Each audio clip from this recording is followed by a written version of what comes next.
We are live. Hello and welcome to Talk Chef. I'm one of your hosts, Reka. I'm your other host, Jordan. And we have an incredibly special guest here today. None other than Chef Tiffany Derry. Hello, Tiffany. Hey, how y'all doing over there? I'm truly through the roof excited to have you. Tiffany is like basically one of the only reasons to watch Top Chef season 7 DC. Truly a absolute freaking delight. And Top Chef season 8, spoiler alert, she is excellent in that season too. So we are truly so pumped to have you. Thank you. Excited to be here. Yes. Also, people are already loving your shirt.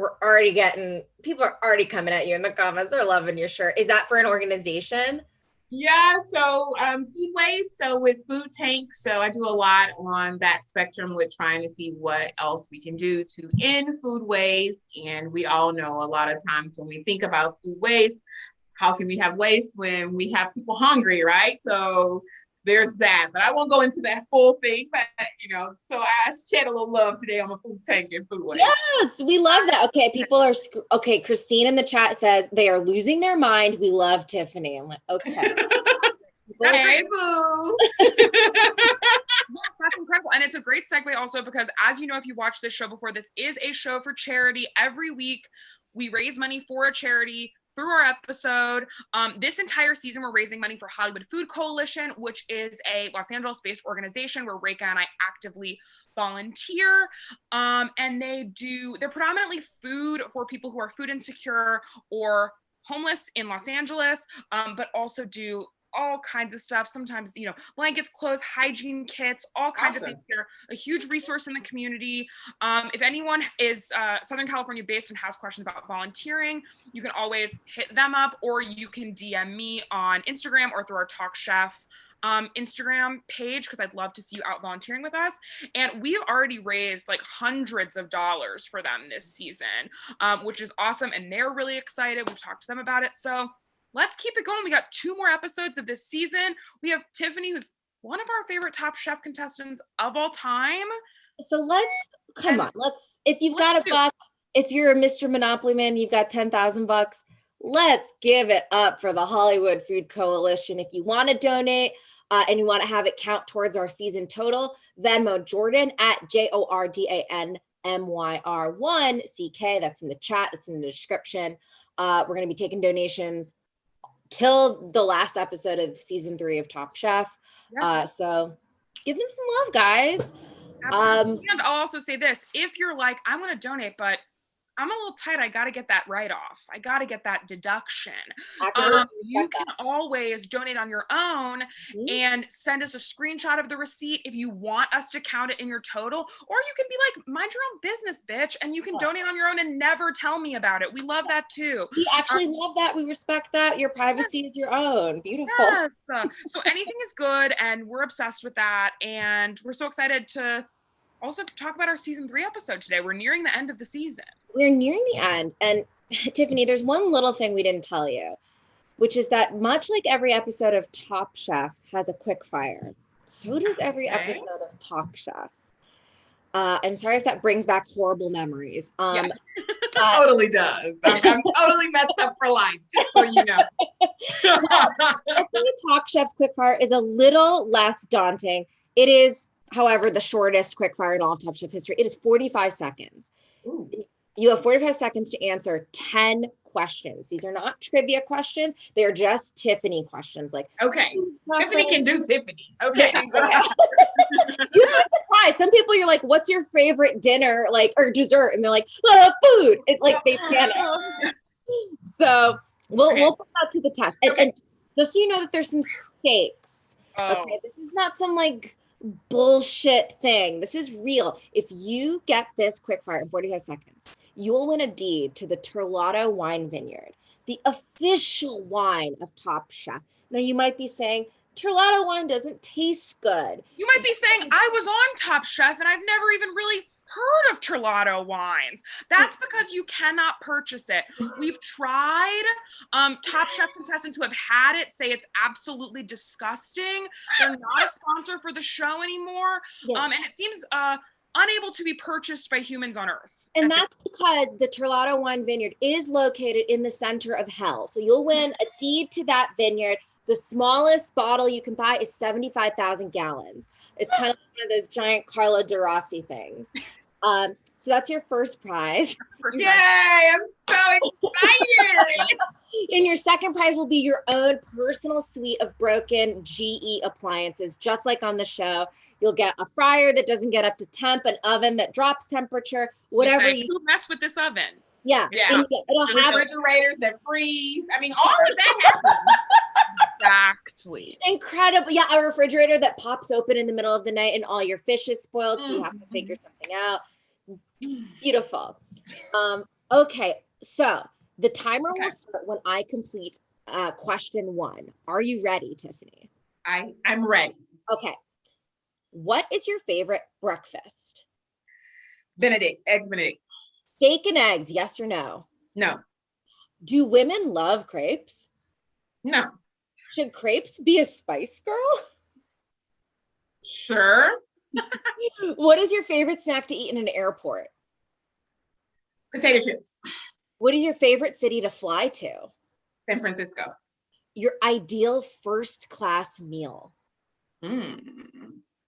Braised short ribs, they never go dry. Can portions ever be too big? Yes, I live in Texas. Kangol hats, yes or no? Yes. Are Reka and Jordan cool and hot?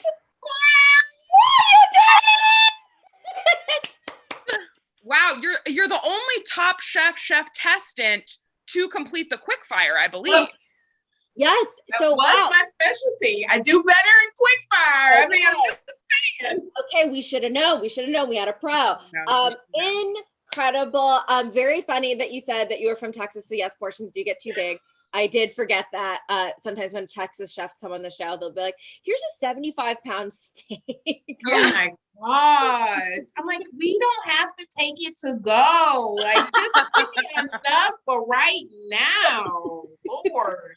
And the crazy part is, even like our people, they're so accustomed. So like, you give them something, they're like, is that all? You like, you could be in New York and pay double that for way less than that. I'm just saying, That's but true. Hey, you can't win them all. That's true. Absolutely. Now, I just want to know, I thought steak and eggs was this beloved breakfast of the rich and famous, and to hear Padma say no, and to hear you say no to steak and eggs, I gotta know, what do we not like? I mean, first off, my issue is more with eggs. So I started at IHOP, International House of Pancakes, like was there forever, even though Top Chef wanted to act like I went from IHOP to Top Chef, but whatever. So God, no. So me, sometimes with just like steak and eggs, I don't really want it. But I do love eggs Benedict, and I don't know, I can eat that egg. I can eat a poached egg all day. I don't really want the scramble too much. I really don't want a fried egg over easy, over medium. I was flipping them like crazy. I mean, like, I could do quite a few eggs in a very short period of time, with a whole lot of orders. I'm a short order cook. So that's why I say Quickfire is my thing, So I just, I'm okay. That makes sense. I totally, the eggs Benedict is my favorite too. And I don't fuck with a scramble. I don't like a scramble, but here's my thing. Here's what I get. I get that it's a little sweaty. I get that can be a turnoff. And when I see so I'm a vegetarian, so everything I say is hypothetical if I were to eat steak. So when I look at steak and eggs, I'm like, oh, that's kind of like a sweaty protein on a sweaty protein. And that seems maybe too much, but I don't know. You can the steak, like, the steak I'm okay with. It's the eggs that mess me up every time. Like, come up in the comments. Are you a steak and egg head or no? Or no? Yeah. Do you say no? Okay, beautiful. So what an episode. We get a quick fire right off the bat. We get Padma jumping into people's beds to wake them up. Did that ever happen? Right. Can we go back? Let's do it. Like, Padma in season 3 versus Padma in 18, they are two different people. I don't know who that was. I don't remember her looking like that. And I only remember her glamorous. And that hair, because I didn't know it was like a bed challenge. I was like, oh my gosh, someone forgot to do Padma's hair. Oh my gosh, she doesn't go anywhere without her makeup nowadays. So like, oh yes. Now if they do like a breakfast in bed thing, it's like the thing where like, yeah, someone somehow has fake eyelashes in bed. Like, right. It's very light. It's called the natural look. You know, I just went for the natural, but exactly. you know, we got makeup on. Yes. Continue on. I'm sorry. No, that's perfect. No. Listen, Jordan and I speak 100% bullshit on this show. We love a tangent. It's all goofs and dumb stuff here. And I think that's good. I think it brings us like the realism and the truth of what's going on. Of, you know, she's not just waking up and hopping in there. No. And I also think it's funny because I think this is the first time it happens, and it starts the trope of Padma waking people up. Which does happen in later seasons. Which happens. And then every time she does it, at least one person is horny about it. Yes. Like, I mean, it is a guy. Yeah. There we go. Waking her up. Padma. Yeah. Sure. And I get it. But I do think it is so funny to see people because I'm like, oh, they forgot they're on national TV. I'm like, but this is in the interview later that they filmed, that they're still like, my penis saw her before anything else. And I'm like, sir, calm down. This is a cooking show. So, okay, we do know you're talking about. I really don't want to hear it. Yeah, Jordan, we know you're talking about CJ. Sorry, CJ. We like him, but come on, CJ. Have a little class. Okay, so yes, we do get this beautiful quickfire that is using a Breville blender, sponsored content. You have 20 minutes. Gotta love those. Gotta love it. Every time I get on, I'm like, oh no, here we go. I was reading an interview with Padma Lakshmi once where she talked about like, just because I'm a Padma stan, I'll die for her. And she was talking about just like, there is an art to making it sound a little bit natural, to just be like, and our classic Breville blender challenge, and the chefs hop into their RAV4s complete with leather. Just the amount of copy you have to say and make it sound like a normal human is talking. So yeah, we had a Breville blender challenge. You got 20 minutes to make brunch. So people are off to the races in this small ass apartment on 1x1 butcher blocks or whatever, with a blender. I also think it's weird because it's like, and you have to make with what's already in the house. And we're always like, what's in the house? And Tiffany, we would love to talk to you about this. What's in the house? What's in the house? Who cooks for you? Do you cook everything? For yourself? Oh, no, no one cooks for us. No. We get to make a list, typically, of whatever you may want from the store. So whatever you want, it's there. But most of the time we get in so late that no one is cooking. It's always sandwiches most of the time and alcohol, but like eggs. Some people did get up and make breakfast. I was never one of those people. I was like, we're about to be on set all day. Like, I will get a snack, later. I wasn't getting up earlier to make myself some breakfast. So there were a few of those people who would get like their little things and make their sandwiches, fry an egg. So, that was never, there we go. But yeah, so you can have whatever you wanted. You just make your list. It's usually from Whole Foods, whatever, and you get it. Can I ask, did you have like a number one item that you requested? I don't really remember. I'm pretty sure I put something on the list. I am a sandwich girl. Yeah. The first few challenges, I got so hungry waiting, and when I'm nervous, so I don't eat. So then I'd be starving, right? So one challenge, I made myself a sandwich and I stuck it in my knife bag, and it was a Quickfire, and I forgot to take it out of my knife bag. So Padma walks over and she was like, well, okay. I was like, I'm not going to use this. I promise. I'm not going to use this. So funny. So truly adorable. Wow. A sandwich in the knife bag. That is iconic chef move. Yeah. Someone in the chat asked, and I know you weren't on season 3, Tiffany, but for stuff like where like Padma comes and wakes up people and be like, hey, look at these mini kitchens out in your hotel, kitchen. Production wise, are those people actually asleep while production is setting up a bunch of mini kitchens I am pretty sure they were knocked out and that they were woke up at the break of dawn.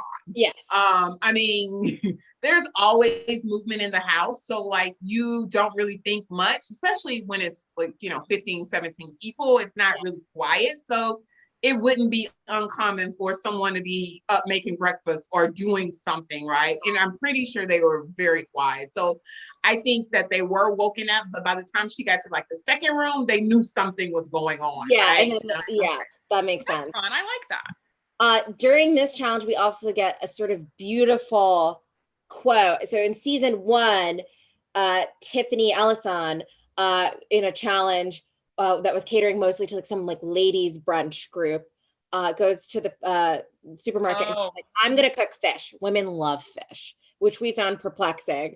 And we asked our viewers, is fish for women? It's fish for women. Is fish for women?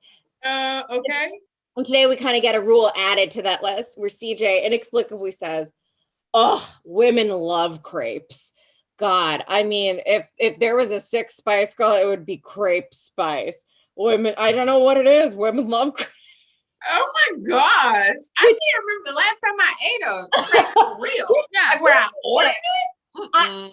I like crepes. I'm not ordering crepes about it. Like I feel like a crepe is what a 13-year-old gets when they go to London. Place. Yeah, whatever, with their like grandparents. So like, I'm getting a crepe. Well, a crepe is because that's how you find out that you can just like eat Nutella or whatever. At least for me, sure. I found out that I could do that.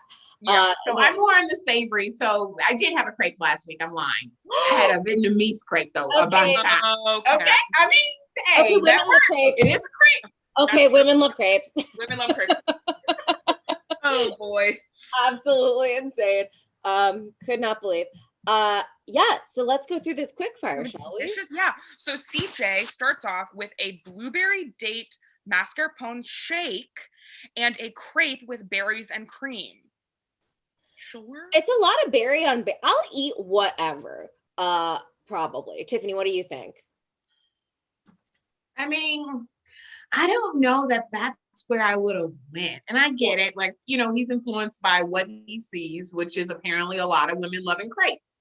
I don't know where he lived, but he lives in sort of like a Golden Girls.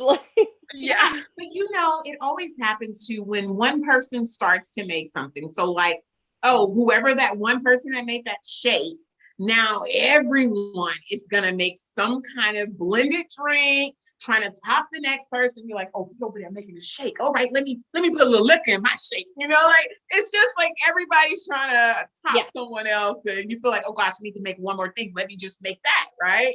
Yeah. Absolutely. I need to fully derail the entire episode because you saying people copying each other made me, I kind of was like awoken, and I need to ask. Oh no. Yeah, Reka, what happened to the pea puree?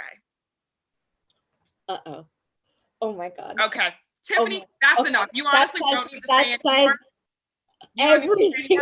Nobody saw him make pea puree. Absolutely. Not one person. Mm-hmm. There is not one camera that doesn't have it. I mean, that's absolute goosebumps chills down my whole body. If you guys, I'm crying. I'm like truly tearing up. If you don't know what we are talking about, guys, season 7, Top Chef. It is like the 5th to last episode, 6th to last episode. You have to watch what happens with this pea puree. It's sick. It's honestly sick. And it also happens, let me just say, well, Tiffany, you don't have to comment on this because I know it puts you in a weird space. Very political. But this dude is an absolute pervert. Watching this show, going back and watching it, there's like 9 times where he's like, if I win this Quickfire, I'm going to get a bunch of prostitute and 2 hookers to sit on my face. And it's like, dude, what is wrong with you? Like, it is so crazy. And Jenner is calling him a pervert. I don't mean to be rude. Again, Tiffany, you don't have to comment. He is a total capital P big old pervo in this season. It's extremely upsetting to watch. And a weirdo. It's crazy that he made it so far. We hated him. We hated him so much. Oh my gosh. I just didn't even know he was saying some stuff. Like, cause a lot of it was on his interviews. Yeah. So he would just get on my nerves, in the actual challenges on whether it was like, not being able to cook the food or whatever. It was always something. And I was like, and I have a lot of patience for people. Like, I'm usually the one, guys, give them a break. Like, let's chill. But after a while, I was like, get out of here, man. I mean, Yes. I want to believe season 7 was filmed. What year did you film that? Year. It was a decade-ish ago, right? Or like 2006. 2006 is when Top Chef started. So maybe it was like 2010, 12, something like that. No clue. It doesn't matter. I went with that. I have no clue. I want to believe this man has changed. So he's the only person that I haven't done any events with, like, since then. But I saw him on Instagram, and he looked to do well. He has a family, and he looked happy. He looked like he had a restaurant. I said, well, go you. Okay, maybe, he went through a transformation. Sweet, kind, generous. Tiffany. Yes. And he has all girls. He has two girls. He has 2 girls. He has 2 daughters. He's a hashtag girl dad now, and hopefully that'll make him be a better person. Yeah, girl dads are always like more sympathetic to the public eye. If you have sons, you are boy dad, and you're kind of gross. If you have daughters, it humanizes you. It does. It makes you a better person. Hopefully. Especially if their names are, like, oh, she's named her flower. Oh my God, wow, beautiful. Yeah. Okay, wow, I'm so sorry. Okay, we'll get back to the dishes. I did just like, you said that, and it was like my whole life flashed before my eyes. Okay, Sarah made a French toast with prosciutto in the French toast. Okay, sweet and salty, all right. Yes, with eggs. I say yes. I say sure. I mean, that sounds good. Yeah. Okay, Casey made grapefruit on the side, and then French toast with salsa, spinach, and eggs. So we got another savory French toast. What was the grapefruit? It honestly, I'll show you a little pic of it. Garnish. It's just on the side, looking like a little rose almost. Oh, okay. I missed that part. Sounds good. Yeah. I don't know if the grapefruit needed to be there, but I thought it was like brulee or something. I thought I missed something. Well, it should have been, and you're right. Okay, and then Hung made steak and eggs with papaya. This is I mean, it's good. It probably was good though. Like, I'm not hating that it wasn't good. Yes. I mean, Hung can knock out 20 dishes in 20 minutes. So like, that wasn't really a challenge for him. Absolutely. And then he also made a milkshake with Grand Marnier in it. I mean, that's bonus points right there. Morning milkshake? Yes. Yeah, that was my favorite thing. None of them were referred to as smoothies. All of them were referred to as shakes, which I'm like, were people not having smoothies at that time? I don't know. Maybe that wasn't the thing. Yeah, I guess so. And then Dale made a ham, apple, and onion frittata. Oh, I like that. Okay. I agree. Yeah. And then Brian, doing a little too much per usual. We love him, but he's our excess king. He did lobster, butter poached egg on a smoked salmon hash. I'll eat it. Sounds good. I'll eat it. That's a lot of protein. It is. Yeah. You're going to be farting all day, I gotta say. Yeah, I love that he has a thing, and he sticks to it. His thing is that he does too much. He did it too much in his season. He did too much in All Stars, but he loves it. He's a maximalist. Hey, it works for him. Yeah. Why not? Be you. Okay, and then, oh wait, no. That's it. Everybody. That's everybody, because the next thing is then the elimination challenge. I think overall a fun, fine, palatable quickfire. Fun. Yes. And a fun little fact, the prize that Hung won was a copy of Padma Lakshmi's cookbook, which just recently went into recirculation as a paperback. So if you're I'm just going to be really honest. If I got that book, I'd be like, really? Dang. Okay, Tiffany, we have discussed this. Been winning stuff and I get a book? Yes. Okay, time to derail everything because we have discussed this a bunch. We're like in one episode, inexplicably, just because of the sponsor, it'll be like, wow, for your beautiful oatmeal dish, you win a trip to Tuscany. And then the next episode, someone makes like a 7-course meal for like freaking, I don't know, Diane Sawyer. And they're like, you win a copy of my book, which is called Chow Chow. And it's about me eating in my hometown. And it's signed. And you're like, oh my God. I mean, because you want your prize to be so big when you finally make it, you're winning, you're on top, you're feeling good, you're like, okay, this is about to be good. Then you got a book. A book. And you, not that chefs don't use cookbooks, but I'm like, you are a chef. Yeah. You probably have 2 billion cookbooks. And you know what, sure, we love the book, but on Top Chef, I want to win something big. I want to get something that maybe I can't afford. That's what I would really love. I'm sorry, isn't Hefty sponsoring this? Can we get some let's get a hefty prize in here. Yes. Absolutely. I just want to ask some questions now because we're in the middle of the quickfire and the elimination challenge. I do want to know, Tiffany, who is your I mean, I know who your best friend was on the time of the show. Your Top Chef best friend, but who do you still keep in touch with? Who, is there anyone you're going to the restaurant or you're friends with them or you guys are hanging out? Yeah, Carla Hall and I are still great friends, That was so funny. We're big.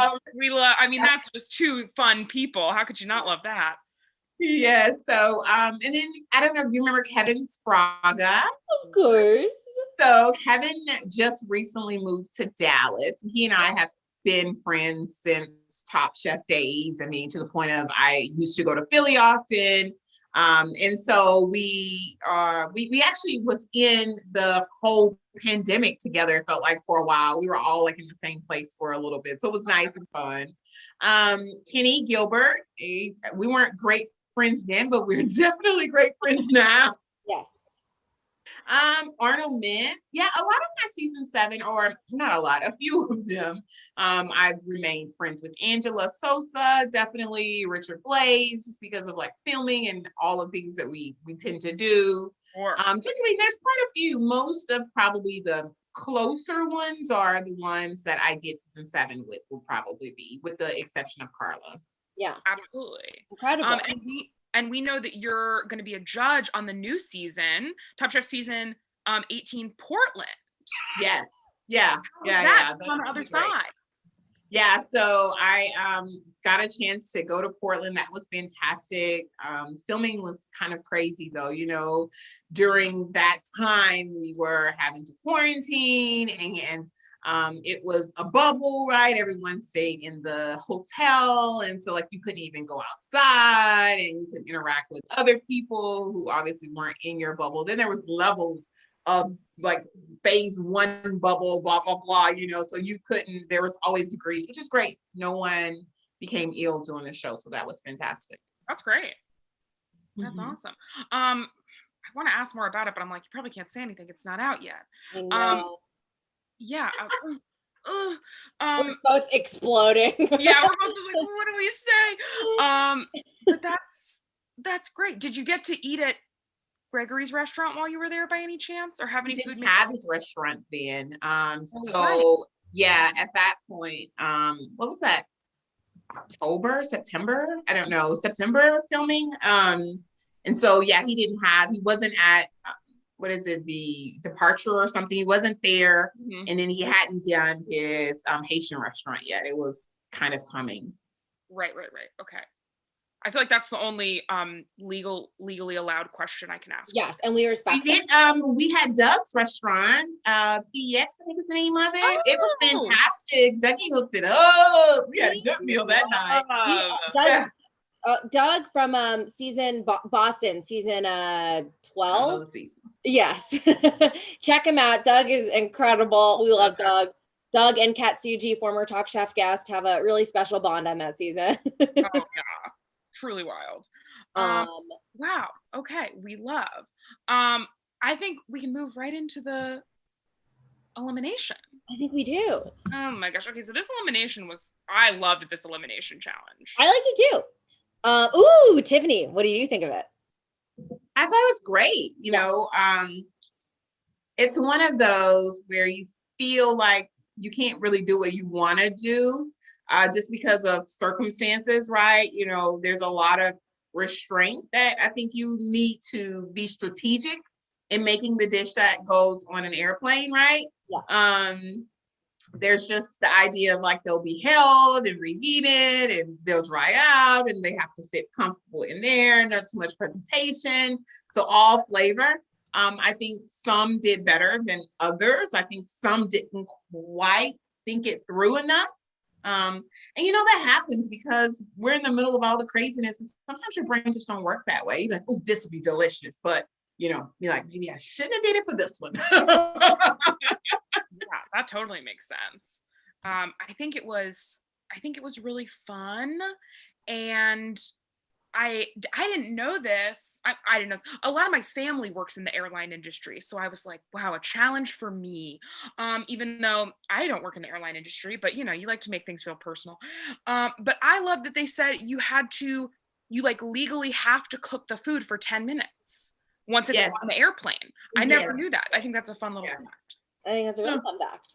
I also think I love the little like science-y considerations you have to make with what you serve. Like I was confused. Okay, this is a Tiffany question.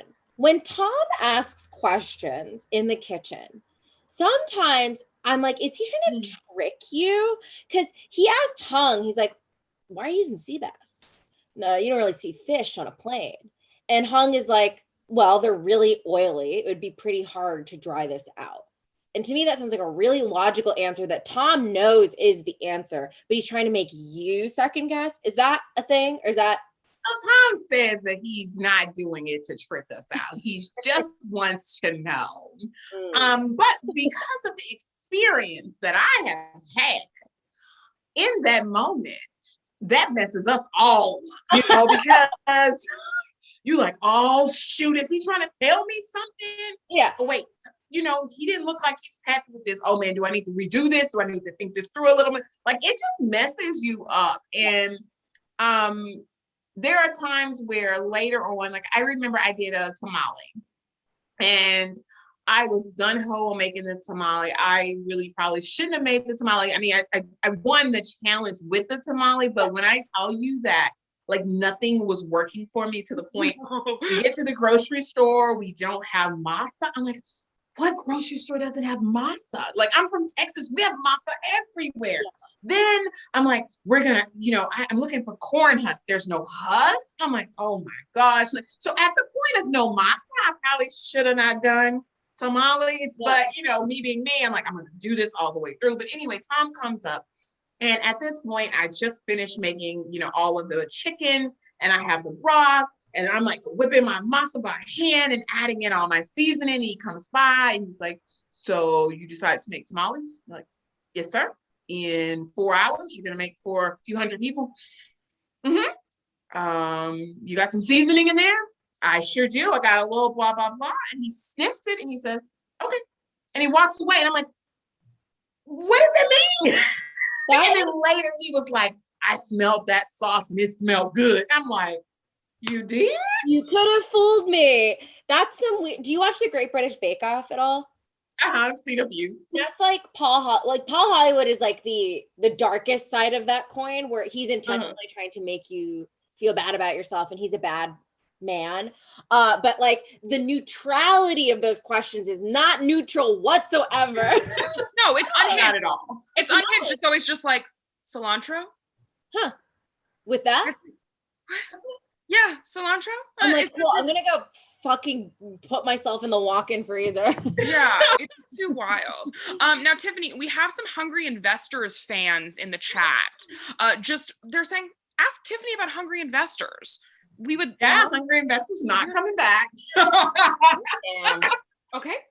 Tiffany, it was fun. It was fun. I was on the road for 3 months. It was the first time I did any kind of show where I was traveling. So that was really cool. It was with John Tapper and John Besh. And the energy on the show was great because we all came from very different worlds. And it was good because there was a lot of banter.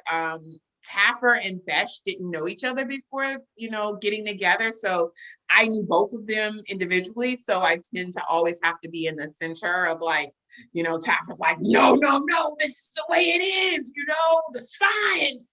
And Betsy's like, I got 25 restaurants. How you gonna tell me? You know, and so it was always like, hey boys, you know, but it was cool. No, it was great. It's a very funny group. Yes.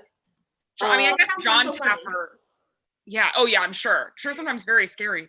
Yeah. Well, that's great. Yeah. Okay. Let's get into these dishes. Yes. For the elimination. And just for those who didn't see, the little like trick that happened is like, Padma gives them all tickets, and they're like, "We're going to New York!"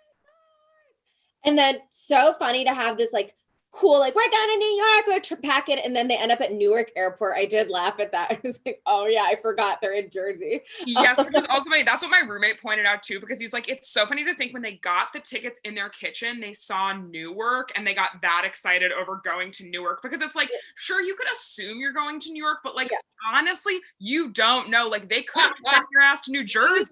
You could be stuck in frickin' Weehawken. It's true. It's true. Yeah. But yeah, so funny to be stuck at Newark. Probably the worst tri-state area airport, I would say. It's very possible. Yeah, I don't mind Newark.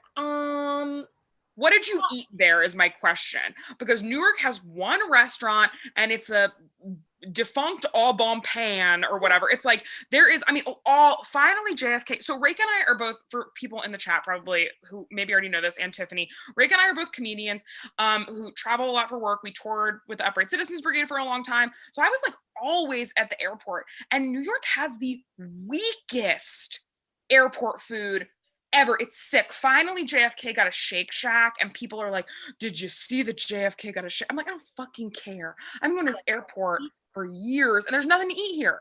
Even that's true. Really gourmet places in JFK. I'm thinking, I don't LAX too, honestly, sometimes. It's true. LAX is not good.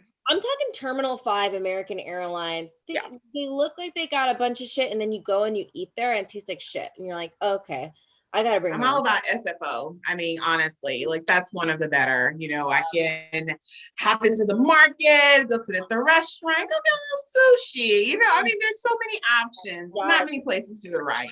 Okay, but Tiffany, I take you San Francisco and I raise you Atlanta. Atlanta. Okay. I don't remember Atlanta's airport. It's a nice airport.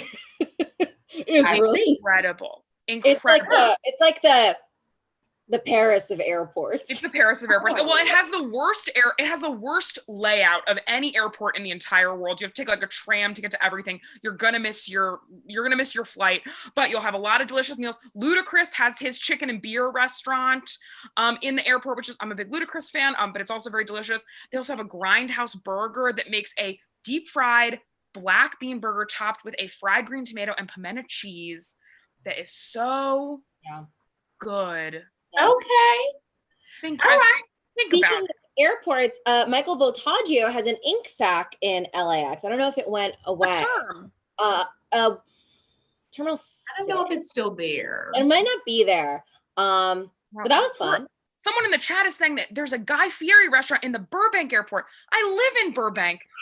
Will they let me in just to get a little trash can nacho? Is that too much to ask? Get a little donkey sauce at the Burbank airport. Come on, give your girl some donkey sauce. Don't make her go through security. Okay, we'll get back on track. $1,000 ticket. Okay. Yeah.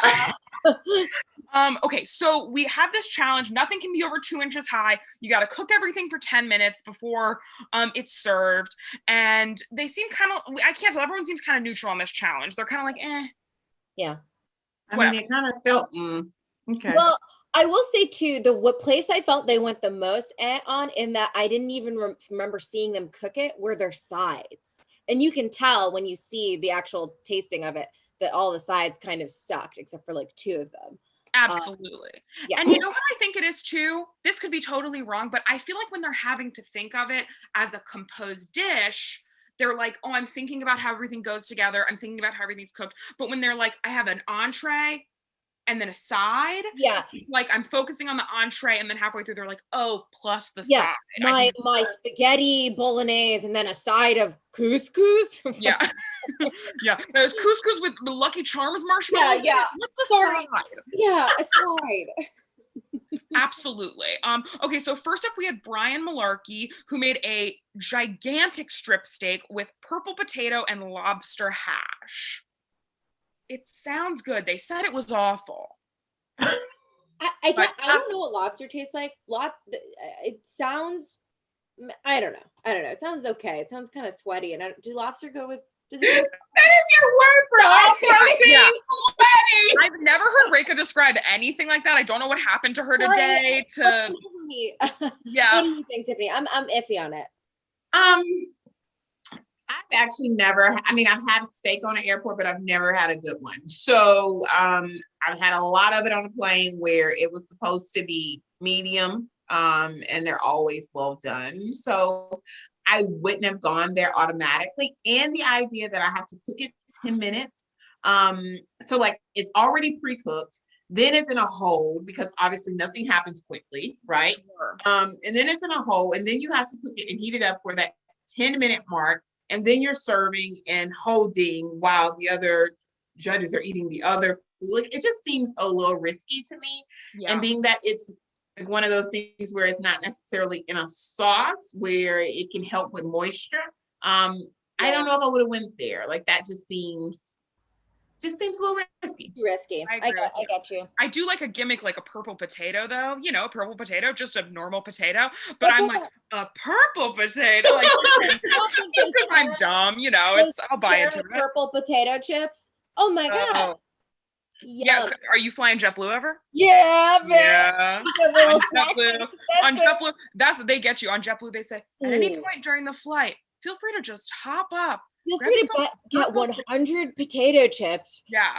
I get off a JetBlue flight. I've had 17 bags of Terra potato chips and 30 Cokes, like canned Cokes. I need to go to the hospital. A squirrel on the bag. Absolutely. Oh, we love JetBlue. Okay. Then Dale made a steak au poivre with a demi-glaze, leeks, and then his side, please hold for this, Dale's side was full shrimp with zucchini and celery. So the side sounds like 2 watery vegetables and naked shrimp.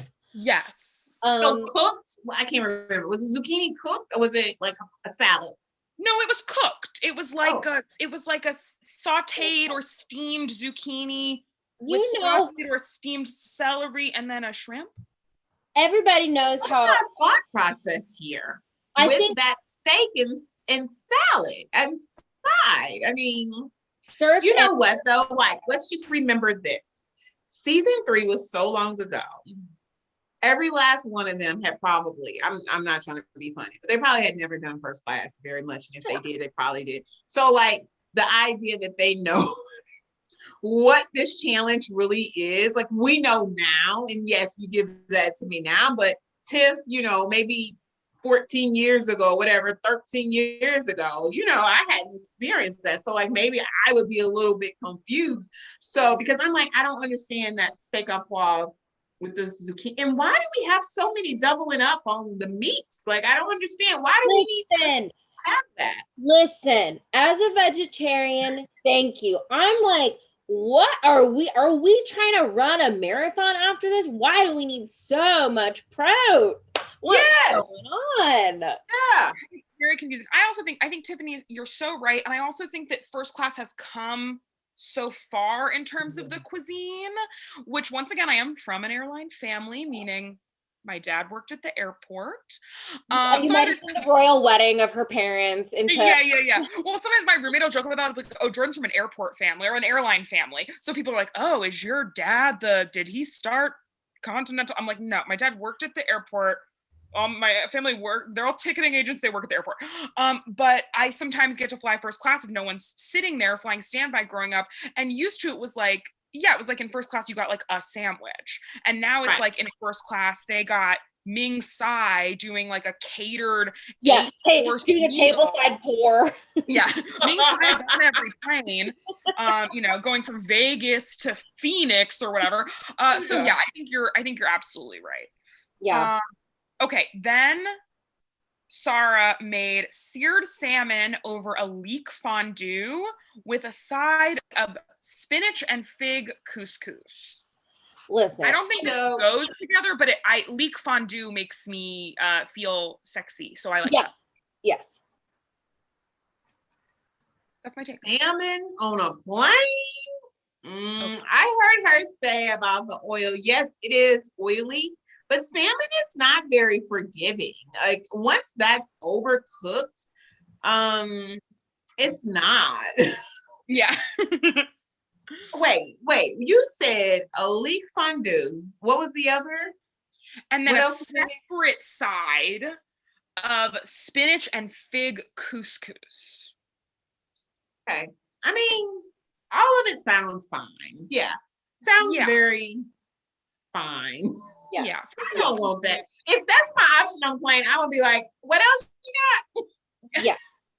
I'll be honest, I don't want that. I don't want the salmon. I don't want no salmon on the plane. Ooh, this is an interesting question. Christine in the chat asks, what makes a fondue a fondue? Because there was no, thought in. We throw that word sometimes around. It's usually going to be something creamy and cheesy. Okay. So she just basically threw some leeks in there. Leeks turn sort of soft. Yes. And when you add in that butter and a touch of cream, it's almost like cream spinach. Maybe she had some cheese in there and now it's fondue. I like that. I know I've added that on there a few times and people be like you did, Jordan. Ooh, fondue. That's me. Yeah, I told you I'm a big dum-dum. I'll just anything like that gets me. I want to know, what do you think is the most like bullshit food word that people are throwing around, either like now or ever, or even something that you use? What is just you're like, this is fake? Oh my gosh, I can't think of anything right now. Okay, I'll come back. If you can't think of anything, I'll come back. We can circle back. Okay. We'll circle back. You can, if it comes to you in the middle of the night, you can email us. Truly, in a nightmare, you're like, ceviche, like whatever. Absolutely. Okay. Hung made a Chilean sea bass with tomato sauce and then a separate side of baby squash and onions. And this actually sounds delicious to me. A couple reasons why I feel like Hun's dish would be great. Chilean sea bass is very difficult. Like you're not going to cook it medium rare, so you're not expecting that. It is again another oily, but it's a different type of oil.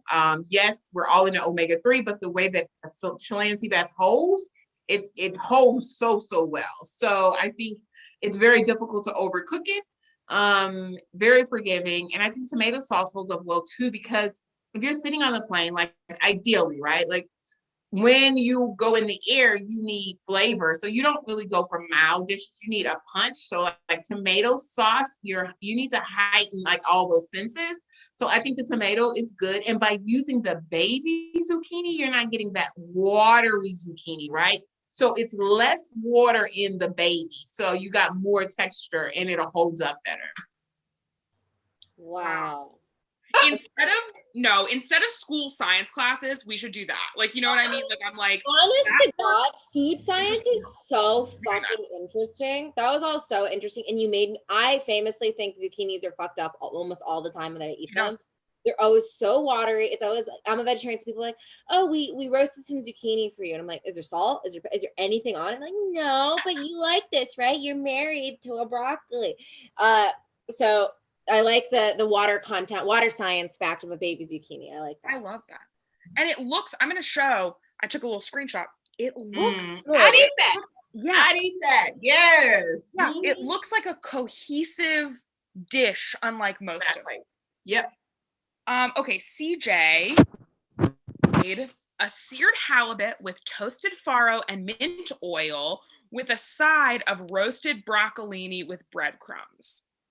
This sounds delicious to me, but they were very hurtful to it. Yes, it's hard to ignore. It's hard to decide if I think it would be good knowing how disgusting they said it was. Tom said that broccolini was the worst thing anyone had made in the up till then 3 seasons of Top Chef. I'm not buying it. I'm sorry. I know. I hear it every year, though. I hear something is the worst that they've ever tasted in the history of Top Chef. So, like, I know maybe it was bad. Maybe they needed a moment to, like, you know, beef it up. Maybe it just was really bad and didn't have any flavor. I don't know. The dish itself sounds fine. Again, halibut is forgiving as well. Not as forgiving as sea bass, but it is forgiving. You know, it's usually, sometimes you get them a little thinner, and most of the time you get that sea bass nice thick chunks of it. That would be like my only thing of like, how long are we cooking this? If it's sitting in a sauce, you just pouring a sauce over, you know, even like a nice poached halibut where it's sitting and it stays in it would be nice. Mm-hmm. I mean, some of the other, broccoli with some breadcrumbs is great. I mean, I don't know, did he char it? Did he just broil it? Oh, I think he charred the shit out of it. Oh, that's their big thing. They kept being like, Anthony Bourdain is like, oh, this looks like something that came out of like a hash pipe. Like, they were like really harsh on this broccolini, which is ultimately why he ended up, spoiler alert, going home. But I'm sorry, and I could be totally wrong, but I eat, and there is no world in which I can believe that under-seasoned, overcooked broccolini tastes worse than some of the composed dishes that are like fundamentally, like some of the dishes even earlier this season where it's like peanut butter, vanilla, chicken breast, or something where I'm just like, those flavors do not go. You know what I mean? Like, there's some things where I'm like, that's fundamentally like not okay. I'm like, there's no way this tastes as bad as that, but that's me. That's me. Tom would not last one day as a vegetarian on set.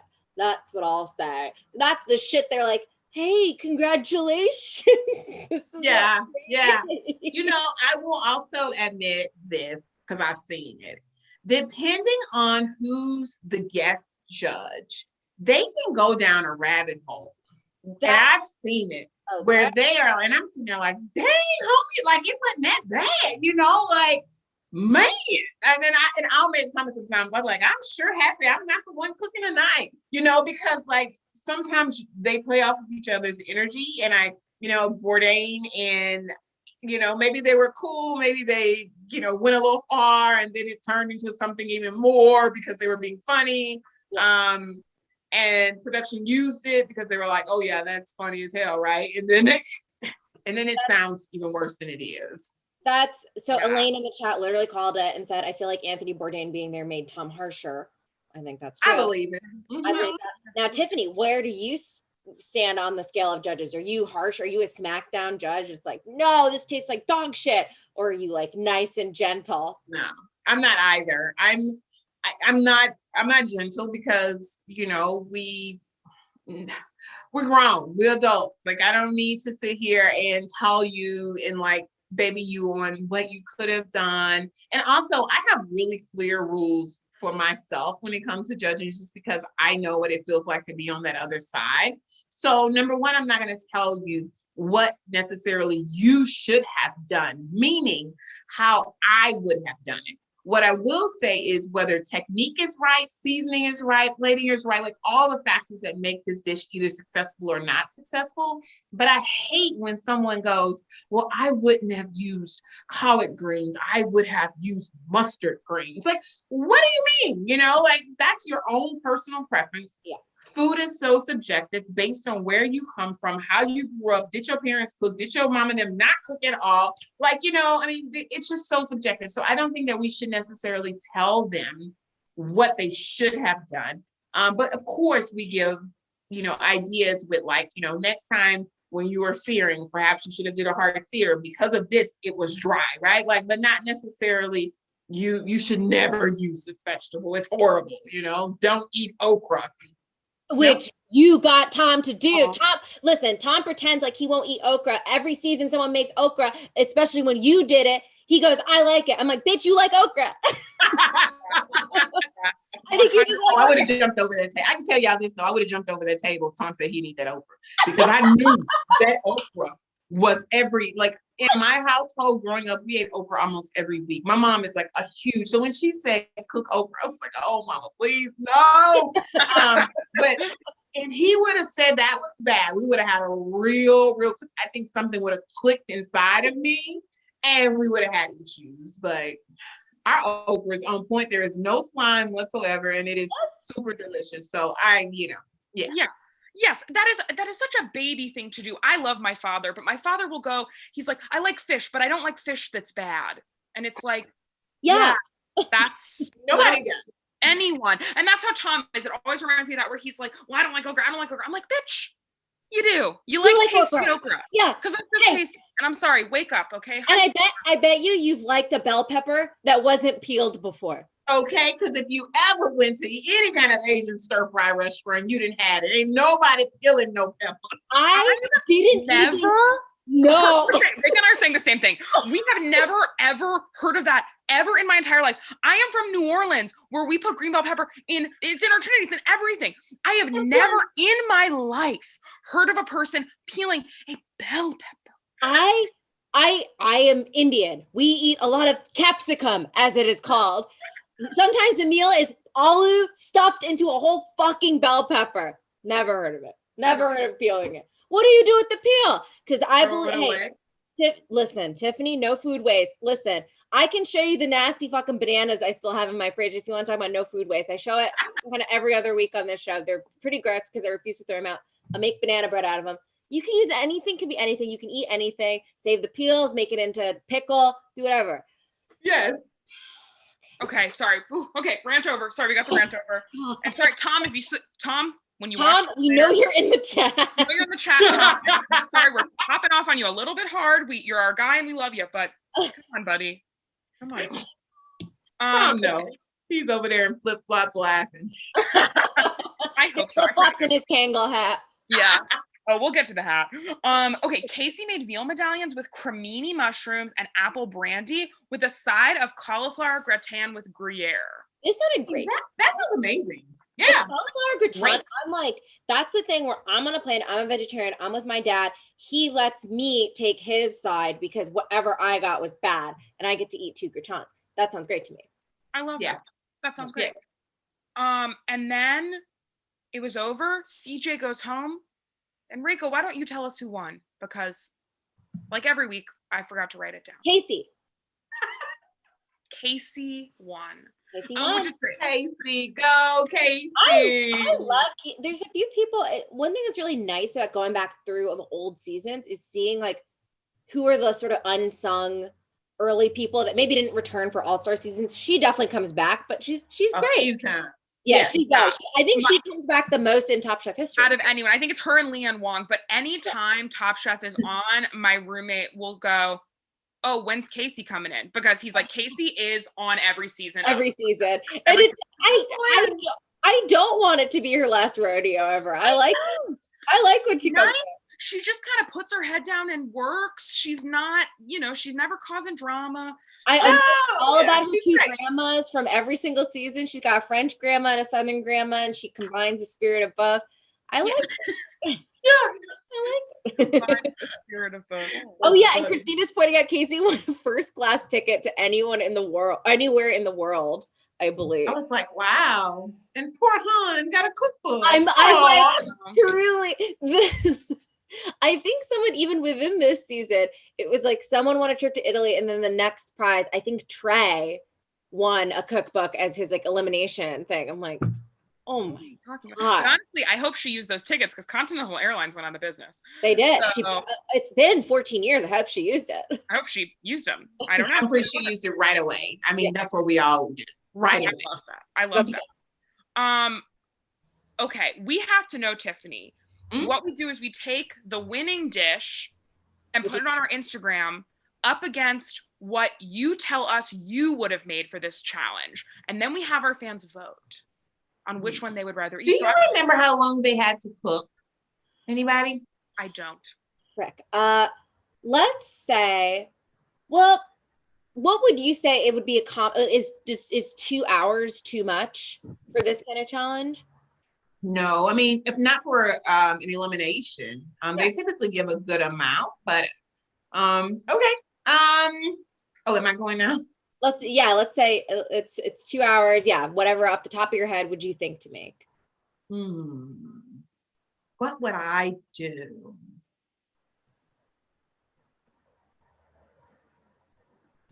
Oh, I feel so much pressure. Okay. It's like Top Chef. Yeah, I'm thinking all of the like, okay, you gotta have, it can't be dry, which is funny because I was just doing some work for an airline. I should just pull out one of those dishes, right? What would I do? That sounds kind of okay. So we would go with possibly a stuffed meatloaf, and I would do it with veal, pork, and beef. And I would cook it down instead of a red sauce like people do, brown gravy like we do, because that will allow the meat to be extremely moist. And mine would be like super seasoned to where you bite into this, blah, blah, blah. I would just keep this a straight Southern meal. And then I would probably do a medley on the side, just because you need like potatoes, you need some vegetable, and I would keep it sort of all cooked separately, obviously tossed together at the end. So you have different textures, potatoes, vegetables, a little crunch, all of that, but like something also for the sauce to like get. I don't know why I just said I ain't never cooked a meatloaf on a TV show, but like that sounds good to me right now. So I might just be hungry. I mean, but I was thinking about like what dish would like fit perfectly in the box, right? And then would be able to look good and have the flavor and like all of that without dying out and losing. And that's where I went with that. Meatloaf is like shaped like a little box. Yeah, that's true. I'm curious, you said a stuffed meatloaf. What is it stuffed? Yes. So normally we stuff ours with greens. So we'll chop up like mustards and collards, and it also helps with the moisture. It's really good. Lots of garlic, all of that flavor. So within it, you'll see a lot of speckles of greens. Okay, I might try to replicate that at home. You got that. Delicious. That sounds very good. Okay, I am getting requests, Jordan, that I do have to show Tiffany the banana, so I'm gonna go grab the banana really quick. Oh, okay, I'll ask Tiffany some questions. Reka has these bananas, and every episode she insists on showing them. They're absolutely disgusting. I mean, I'm very anti-food waste and reduce, reuse, repurpose, anything that I can. But these bananas are not okay. They're not okay. It's sick. And Reka, if Reka can hear me, this is fucked up because tomorrow's my birthday and she's showing the bananas on the eve of my birthday, and it just feels sick. It feels sick. I'm sorry, Tiffany. I don't want to bring you in the middle of our drama, but it feels bad. I have to know, what is the thing on the season that you are most proud, or on your season that you're most proud that you cooked or you thought was the most delicious, if anything stands out to you? I guess either. Oh, you know what? One that I feel like I really had in the bag, and I didn't apparently. And it was. No, I'm gonna leave it alone. Okay, so I made this a meatball sub. There we go, meatball sub. Do y'all remember? It was a ballpark channel. That's just the ballpark. When I tell you that this was absolutely the best thing anybody was serving that day. Like to the point that the amount of food that I was putting out would not stop. The ball players were sending people to get it. I mean, like it was everything you would looked incredible. Yes. It looked so good. And then chef, respectable, Eric Repair said that he didn't like to eat with his hands. Yes.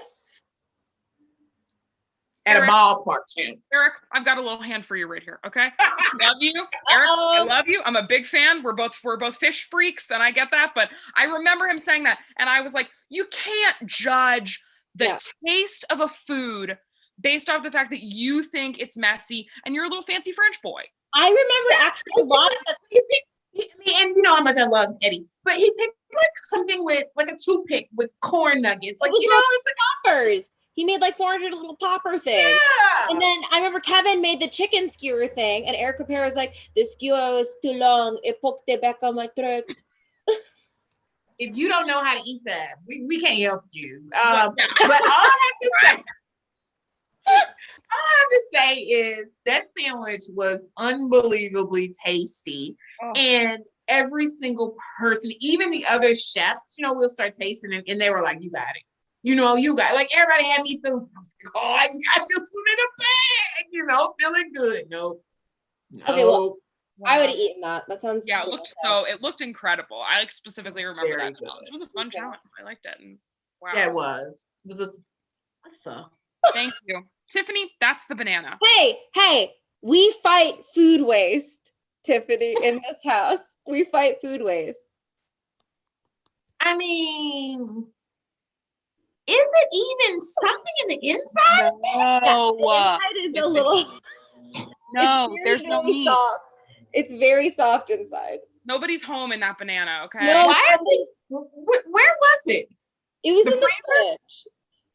Freezer or fridge? Fridge. Okay, real question. Yeah. How is that thing, first off, so black? Yes. And dry? Did you dry it out in the sun? It's no sweat? No sweat. No sweat on this. It really should have some moisture. How does that not have any kind? I'm trying to understand. I don't know what's going on over there. And I'm okay. And normally that banana is not normal. Yeah. And somebody said, show her the yellow banana. That's not a yellow banana. I honestly, Tiffany, I thought you were going to be like, this is not that bad, because the ones I normally show, I think, are worse than this. It's true. And normally Reika only shows it to our comedian guests that we know in real life. So it's funny. And now you're showing one of our favorite Top Chef contestants. Yeah, one of our favorite Top Chef contestants who literally never immediate block. Somebody blocks Reika. Immediately. That woman. I don't know why did you dry it off and So let me tell you, Tiffany, the recipe is really simple. I'm not the recipe. you just have a banana for a while and then you go, oh shit, I don't want this to get mold on it, and you stick it in the fridge and it's gonna look like this. I keep bananas in the fridge. They don't look like that. Okay. And I peel mine and put them together in the freezer. Yes. And It's just, you use this for very good banana bread. It tastes great. Yeah. I mean, you're going up on a point where it's not. Yeah. All right, Rika. Thank you so much. Thank you, Tiffany. Thank you for being an ally to me on this episode, because that was Rika. Okay, and this is my only ally. Okay, so. I'm still concerned on why it's so dry. There's not a little bit of I don't know what's going on. Rika needs to talk about that banana in therapy. Okay, there's not. Okay, I talk about that banana with that banana in therapy. I bring her. Couples therapy. Yeah, couples therapy. That's sad. Well, Tiffany, we would love to know about anything you have going on, anything coming up. We know we have people in the chat, including Rika and I, are so excited to see you judge on season 18 of Top Chef. Please tell us anything else you want to promote. I did that for Kendall. Kendall asked me to take a bite of it, so I'm sorry. Yeah, she did. I was looking down. It was the smallest nibble, though. It was such a small nibble. I don't want to eat this because this is not how I'm supposed to eat it. I'm supposed to put this in banana bread or whatever. Okay. Anyway, Tiffany has plugs. Tiffany, we'd love to hear your plug. So Rika, stop with the banana. Anything you have to plug, anything other than Top Chef coming up that we can watch, where we can eat your food, where we can read your book, anything. Yeah, so I have a couple restaurants. One in Austin, it's called Roots Chicken Shack, Austin, Texas. One in Plano, Texas, called Roots Chicken Shack, and then Roots Southern Table, which is opening in 2 months here in Dallas. So definitely come check us out. We are home of the Duck Fat Fried Chicken. So all of our oh boy. I'm getting a ticket. I'm telling you right now, I am flying there from Burbank. I'm getting a trash can nacho covered in donkey sauce at the Burbank airport, flying there, going straight to your restaurant. And then I eat all that chicken. And then I go into cardiac arrest in your parking lot. And I cannot wait. I'm already looking at the menu. I don't eat meat, but. So we have a saying, we do the duck fat fried chicken that way. We also do our fries, of course. But even our Caesar salad, all the breadcrumbs are cooked in duck fat. So that is sort of our thing, topped with white marinated anchovies. It's super delicious. Like all of that. But a Root Southern Table will be a little bit different, a full service restaurant. With an array of different types of items, all Southern, but slightly different. So some people say modern Southern, but definitely I have an area that's like down home roots, which has my mother's gumbo and shrimp and grits, like fried shrimp and grits. But then there's other dishes like pea salads that are done just beautifully with a little bit of burrata and preserved lemon. And so it's just a little bit of something different, working with some tons of local farmers here. So we're super excited to have those partnerships. So come to Dallas, come dine at one, dine at a mall, whatever you want to do. But then stay in touch, MasterChef TD on Instagram. Hell yeah, that handle is in the description of this video if you need it. Yeah, go and again, just one more plug for the Hollywood Food Coalition, our charity for this season. If you want to donate, Jordan's Venmo is going to be open for the rest of Top Chef Season 3 at JORDANMYR1CK. Taking donations all the time. If you want to donate privately and you're like, fuck you guys, that's actually totally fine. It's the Hollywood Food Coalition. And that info is in the chat as well. And Tiffany, there's just one last thing. Oh, buddy. You are Top Chef. Thank Sorry.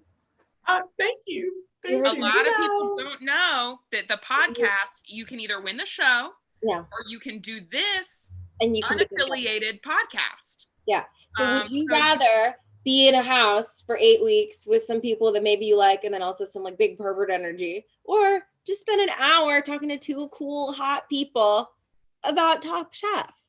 Yes, no, definitely. This route was fantastic. I've actually never heard the words "you are Top Chef."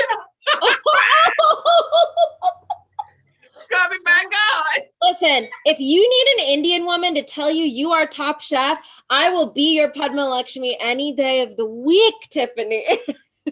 Oh my gosh. No. Yes, and we're hoping, maybe this is too bold to say, but hopefully there'll be another All-Star season where maybe we will see you in the future. You won't be on it. She won't be on it. Mm-mm.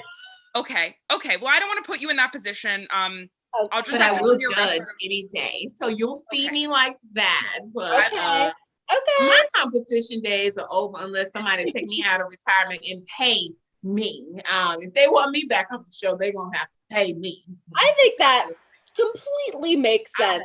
Free no more. That was 10 years ago. That was young too. And that's how you build standards, people. You get work to the fucking bone. And I love that. Yeah. So if you do see me on the All Stars, you just give me a clap. She got paid. She got paid. I think good for you. Incredible. Tiffany, thank you so much. This was a freaking blast. Everyone in the chat is losing it. We so appreciate having you. And guys, tune in next week. It's going to be our season 3 finale. Okay. Yep. We're going to do 3 episodes in one. So get your TVs all primed up. You're going to watch 3 hours of Top Chef and comment on it with us. Awesome.